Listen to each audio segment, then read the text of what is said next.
Hello everyone, তো আপনারা কেমন আছেন? আশা করি সবাই ভালো আছেন। চলুন আজকে আমি আপনাদের সাথে শেয়ার করি আমার মর্নিং টনিক ওয়াটার রেসিপি।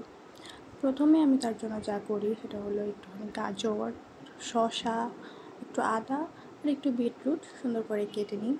কেটে নেওয়ার পরে এগুলোকে ভালো করে পানি দিয়ে ধুয়ে পানিটা ফেলে দিই। অবশ্যই ময়লা পানি ফেলেই দিব, নর্মাল। আমার বেসিনের দিকে প্লিজ তাকায় না, সকাল সকাল পরে ঠিক হয়ে যাবে। তারপর আমি এগুলোকে আমার ব্লেন্ডারে দিয়ে দিই, সাথে দিই একটু পানি।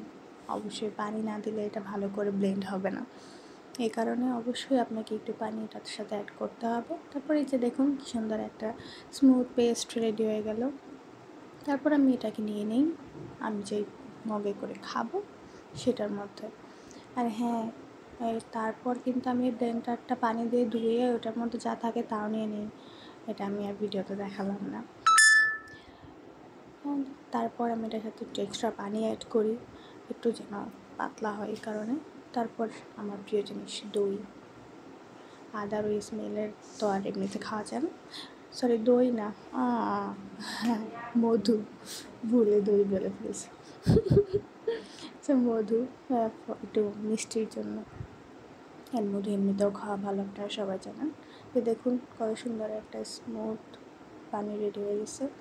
অ্যান্ড আপনারা সবাই জানেন যে, আমি জানি না আপনারা জানেন কিনা, বাট আমার মনে হয় এখন সবাই জানে যে এই পানিটা অন্তত আমাদের শরীরের জন্য খুবই ভালো, খুবই ভালো। Thank you for watching, and video ভালো লাগলে অবশ্যই সাবস্ক্রাইব করবেন।